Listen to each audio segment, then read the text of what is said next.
तो दोस्तों fitness and wrestling facts में आपका स्वागत है और story behind the original Undertaker का ये पार्ट 4 है।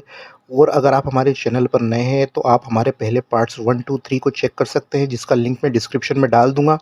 तो आगे की स्टोरी को हम कंटिन्यू करते हैं। डब्ल्यूडब्ल्यूई के इतिहास में अगर हम अंडरटेकर की कुछ मेमोरेबल फ्यूड्स की बात करें तो Undertaker versus Kane, Undertaker versus Shawn Michaels, Undertaker versus triple H, Undertaker versus Brock Lesnar हमारे माइंड में सबसे पहले आएंगे। और अगर हम समय में पीछे जाएं और ईयर 1996 की बात करें तो सबसे पहले मैनकाइंड का कैरेक्टर हमें याद आता है। तो इस चैप्टर में हम बात करेंगे अंडरटेकर वर्सेस मैनकाइंड की, क्यों ये राइवलरी अंडरटेकर की one of the greatest rivalries में से एक रही है अंडरटेकर के इनिशियल ईयर्स में। तो शुरू से अंत तक इस वीडियो में बने रहिएगा। रॉयल रंबल 1996 में अंडरटेकर फैंटम मास्क में दिखे थे। फैंटम मास्क अंडरटेकर की ऑर्बिटल बोन फ्रैक्चर होने की वजह से उन्होंने पहना था, जो इंजरी उन्हें मेबल के अगेंस्ट एक हाउस शो के दौरान मेबल ने उन्हें अनइंटेंशनली स्ट्रक किया था। सर्वाइवर सीरीज 1996 में अंडरटेकर ने सिंगल हैंडेडली पूरे मेबल की टीम को हराया था, जिसमें अंडरटेकर की टीम जीत गई थी।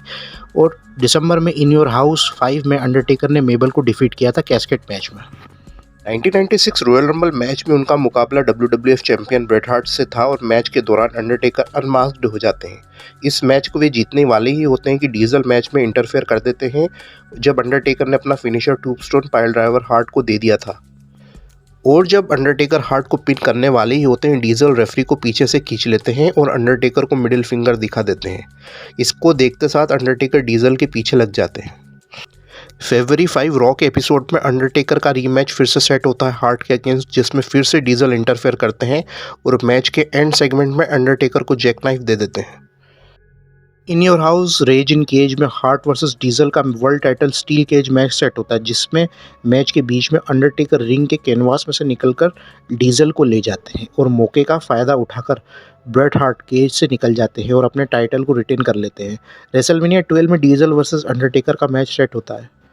रेसलमेनिया 12 में अंडरटेकर ने डीजल को डिफीट किया था और उसी नेक्स्ट मंडे नाइट रॉ के एक एपिसोड में WWF में एक नया कैरेक्टर इंट्रोड्यूस हुआ था, जिसका नाम था मैनकाइंड। मैनकाइंड एके मिक फॉली ने WWE से पहले WCW, ECW, all Japan pro wrestling में थोड़ा कुछ नाम कमाया हुआ था। मैनकाइंड का कैरेक्टर बहुत क्रीपी था, जो लेदर मास्क पहनता है, बॉयलर रूम में वह रहता है, उसके सर के कुछ बाल गायब है और उसका एक कान भी नहीं है। वो बॉयलर रूम के चूहों से बातें करता है। मैनकाइंड ने अपना डेब्यू मैच बॉब हॉली को हराया था और उसी रात में वे अंडरटेकर वर्सेस ब्रैडशॉ मैच में मैनकाइंड इंटरफेयर कर देते हैं और अंडरटेकर पर इंसेनली अटैक करने लगते हैं। और ऐसा पहली बार हुआ था कि अंडरटेकर वल्नरेबल दिखे और अंडरटेकर के स्पूकी टैक्टिक्स भी फेल हो गए थे और मैनकाइंड के अटैक से अंडरटेकर उभर नहीं पाए और फाइट बैक नहीं कर पाए। और अगले कुछ और हफ्तों तक मैनकाइंड अंडरटेकर पर अटैक्स करते ही रहते हैं, बैक स्टेज और लॉकर रूम में। मैनकाइंड अंडरटेकर के लिए बहुत सीरियस थ्रेट बन गए थे। WWF in your house beware of dogs pay per view में अंडरटेकर चैलेंज करते हैं गोल्डस्ट को इंटरकॉन्टिनेंटल चैंपियनशिप के लिए कैस्केट मैच में। मैच के एंड सेगमेंट में जब अंडरटेकर गोल्डस्ट को कैस्केट में डालने के लिए कैस्केट को ओपन करते हैं, तब अचानक से मैनकाइंड कैस्केट में से निकलकर अंडरटेकर पर मैंडिबल क्लॉ अप्लाई कर देते हैं। अंडरटेकर को मैनकाइंड कैस्केट में बंद कर देते हैं और गोल्डस्ट मैनकाइंड की हेल्प से अंडरटेकर को डिफीट कर देते हैं और अपने इंटरकॉन्टिनेंटल टाइटल को वे रिटेन कर लेते हैं। मैच के बाद मैनकाइंड कैस्केट पर खड़े हो जाते हैं और कैस्केट के आसपास से धुआं उठने लगता है और मैनकाइंड कैस्केट से दूर हट जाते हैं। और जब पॉल बेरर कैस्केट को खोलकर देखते हैं तो अंडरटेकर कैस्केट से गायब हो जाते हैं। WWF in your house good friends better enemies में अंडरटेकर वर्सेस मैनकाइंड का पहला मैच हुआ था, पर यह मैच डार्क मैच था। अंडरटेकर मैनकाइंड को डिफीट कर देते हैं और नेक्स्ट रॉ के एपिसोड में ये दोनों राइवल्स एक बार फिर से भिड़े थे और इस मैच में भी अंडरटेकर मैनकाइंड को डिफीट कर देते हैं और ये भी एक डार्क मैच था। फिर WWF king of the ring 1996 pay per view में अंडरटेकर वर्सेस मैनकाइंड फिर से आमने सामने आए और ये एक सॉलिड मैच था। मैच के एंड सेगमेंट में मैनकाइंड अंडरटेकर को उनके अर्न से हिट करने वाले ही होते हैं और पॉल बेरर उन्हें रोकते हैं, पर एक्सीडेंटली पॉल बेरर ही अंडरटेकर को उनकी अर्न से हिट कर देते हैं और मौके का फ़ायदा उठाते हुए मैनकाइंड अंडरटेकर पर मैंडिबल क्लॉ अप्लाई कर देते हैं और अंडरटेकर नॉकआउट हो जाते हैं और मैनकाइंड ये मैच जीत जाते हैं। समर स्लैम 1996 में first time Undertaker versus Mankind का boiler room brawl match set होता है।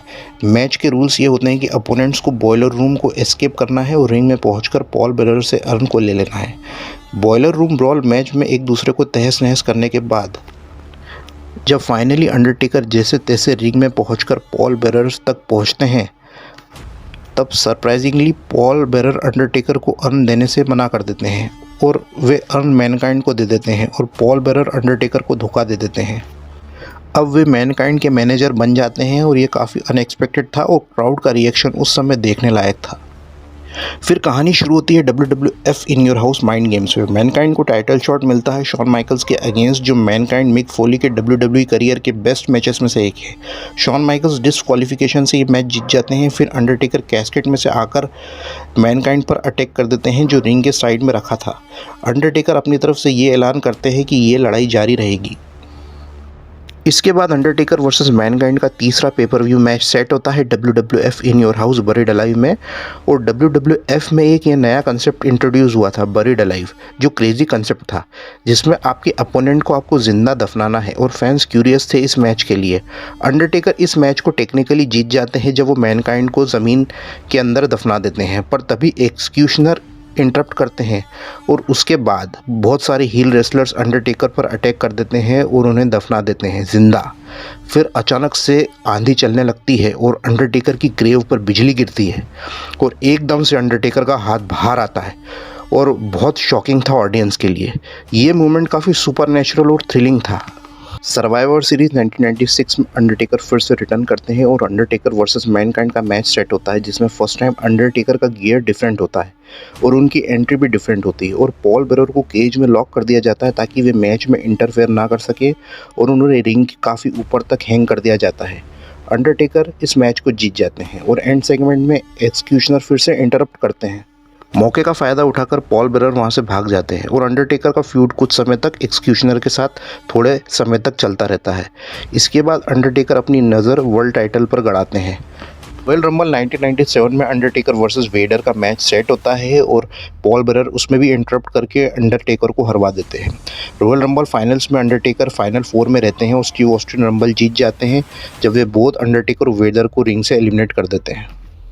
WWE final 4 in your house में ब्रेट हार्ट मैच जीत जाते हैं और रेसलमेनिया 13 से पहले वे साइको सिड को चैलेंज कर देते हैं वर्ल्ड टाइटल के लिए और हार्ट सिड से हार जाते हैं रॉ के एक एपिसोड में जिसमें स्टीव ऑस्टिन इंटरफेयर करते हैं और इसके बाद अंडरटेकर नंबर 1 कंटेंडर बन जाते हैं वर्ल्ड टाइटल के लिए। अंडरटेकर साइको सिड को रेसलमेनिया 13 में हरा देते हैं और वे उस समय दूसरी बार WWF चैंपियन बन गए थे।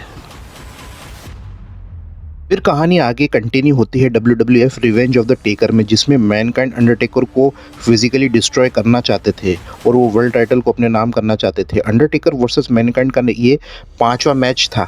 मैच के दौरान मैनकाइंड अंडरटेकर पर फायरबॉल से अटैक कर देते हैं। अंडरटेकर इसे सर्वाइव कर जाते हैं और मैनकाइंड को हराकर अपने टाइटल को डिफेंड कर लेते हैं। फिर अंडरटेकर वर्सेस मैनकाइंड फूड यहाँ थोड़े समय के लिए एंड हो जाता है। दोस्तों, ये था अंडरटेकर का ईयर 1996, जिसमें मोस्टली अंडरटेकर का फ्यूड मैनकाइंड के साथ रहा है और इसके अगले पार्ट में हम बात करेंगे 1997 का साल अंडरटेकर के लिए कैसा रहा था। तब तक आप स्टे अपडेटेड रहिएगा fitness and wrestling facts channel में।